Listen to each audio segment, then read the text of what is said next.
everyone, welcome back for another deep dive with us.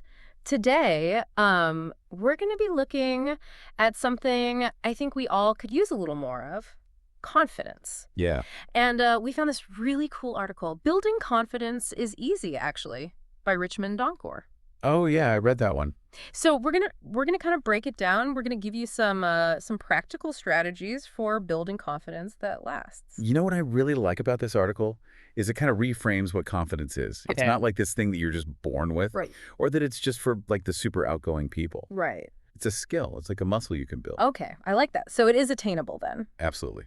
Okay, cool. So before we get into like how to build it, let's talk about some of the myths that we've all kind of heard and maybe believe Oh, there's so many. that might be holding us back. Yeah. Like confident people are extroverts. Right. Or that confident people never feel fear. Which is so not true. Yeah, I mean, those are pretty pervasive.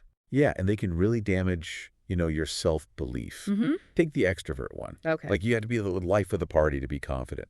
But what about quiet confidence? That deep self-knowledge and self-worth. It's like those people Yeah.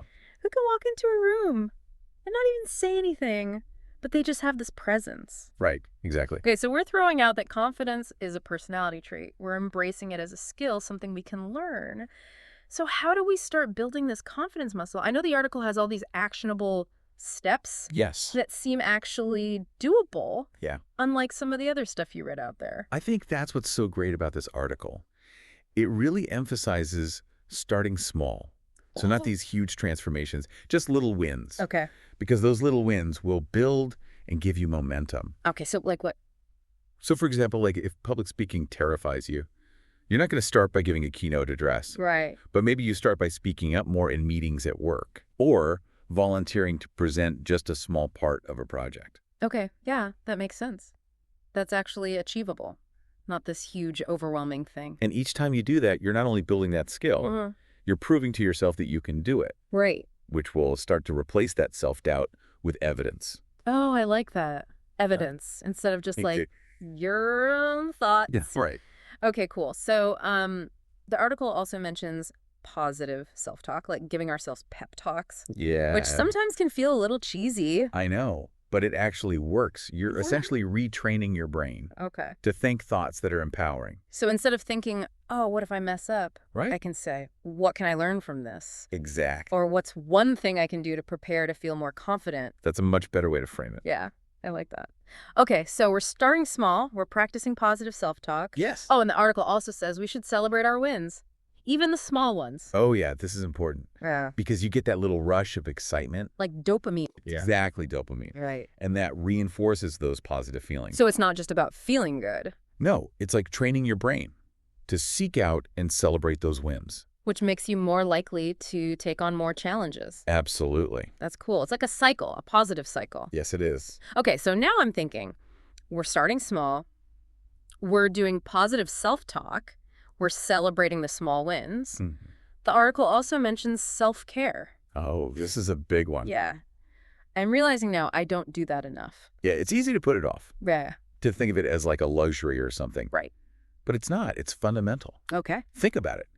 When you prioritize your well-being, whether it's exercise or sleep or just some time to relax, you're sending yourself the message that you are worthy of care. Okay.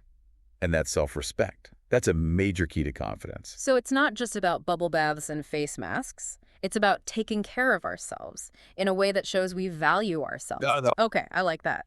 All right, so we got starting small, positive self-talk, celebrating wins, self-care. What else?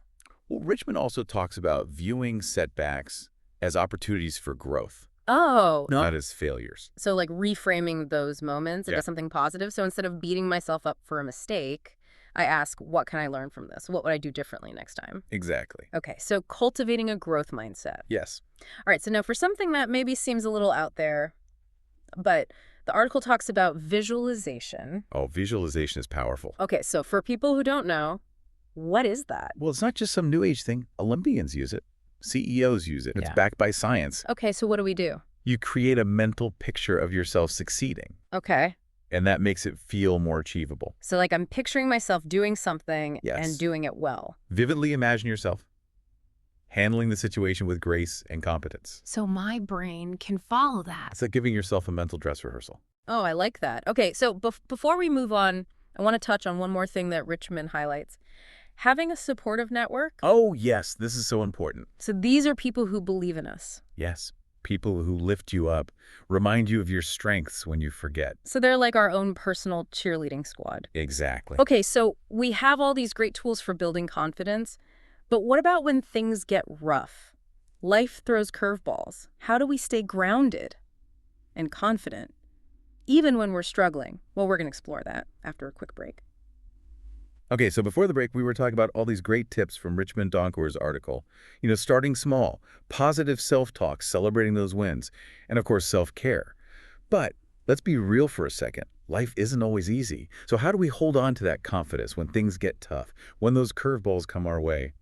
Well, the article actually gives us some really useful techniques for navigating those rough patches. Okay, I'm listening. One that I find really helpful are grounding exercises. Okay, I've heard of those, especially for dealing with anxiety. But how do they help with confidence? Well, imagine you're about to give a presentation, and you know your heart's racing, palms are sweaty, and all you can think about is, what if I mess up? Oh, yeah, I've been there. In those moments, grounding techniques can really help. Yeah. They shift your focus away from those racing thoughts Yeah. and back to your body, back to the present moment. Okay, so it's like hitting the pause button on that spiral of worry Exactly. and bringing yourself back to a place of calm. Exactly. Okay, so instead of being swept away by all that anxiety, we're anchoring ourselves to something more solid. Yes. Okay, I like that. So how do we actually do these grounding exercises? Well, there are a lot of different techniques, but one simple one is the 5-4-3-2-1 method. Okay, I think I've heard of that one. You find 5 things you can see, 4 things you can touch, 3 things you can hear, 2 things you can smell, and 1 thing you can taste. Okay, sounds pretty simple. It is, but it's amazing how effective it can be. Yeah, it's like you suddenly become more present and aware of your surroundings, and that anxiety starts to fade away. Exactly. And from that calmer place, we can access our inner strength and make more confident decisions. Right. That's pretty cool. Another technique the article mentions is remembering past successes. Oh, yeah.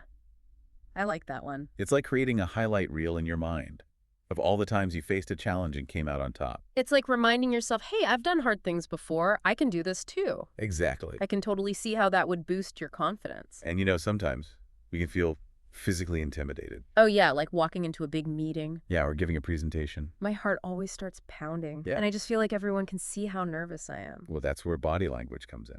Richmond talks about the power of confident posture Okay. and making eye contact. So like fake it till you make it.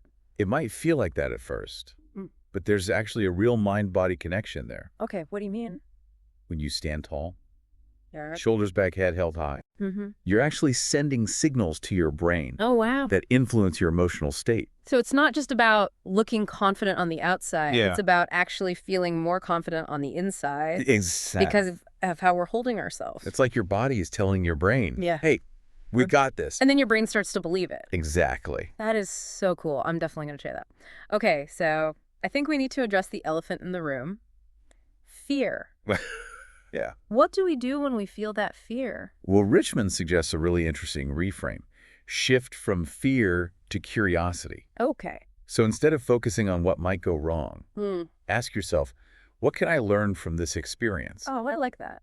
It's about approaching the unknown with a sense of adventure. So instead of seeing it as a threat, Yes, we see it as an opportunity to learn and grow. exactly. That is a total game changer. And I think it's important to remember that all of this takes practice. Yeah. Confidence building is a journey. It's not going to happen overnight. Right. And there will be days when you feel amazing. Yes. And days when you might struggle, when those old patterns of self-doubt creep back in. That's totally normal. So what do we do on those days? Be kind to yourself. Okay. Don't beat yourself up for having a bad day or for slipping back into old habits. So it's like giving yourself a break Yes, and having some compassion. exactly. Okay, so we've talked about a lot of great strategies for building confidence.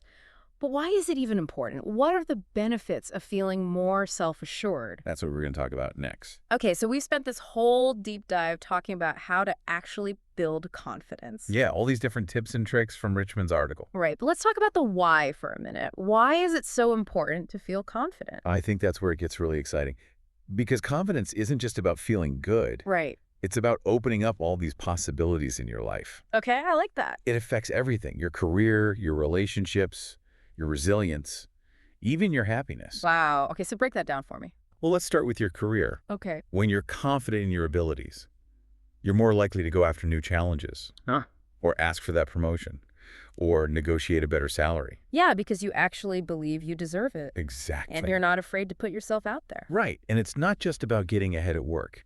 Confidence also affects your relationships. How so? When you're secure in yourself, Mm. you don't need constant validation from others. Okay. You can be more authentic and vulnerable, Yeah. which leads to deeper connections. So it's like confidence makes you more magnetic. In a way, yes. Yeah. Because you're not trying to be someone you're not. Right. You're just being yourself. Exactly. And people are drawn to that. And then what about when things get tough? Yeah, because let's face it, that happens to all of us. Well, confidence is a huge part of resilience. Okay. When you believe in yourself, Mm-hmm. you don't let setbacks completely derail you. Right. You see them as temporary. Exactly. And you can bounce back. So instead of letting a failure define you, you learn from it and move on. Exactly. And you know what else?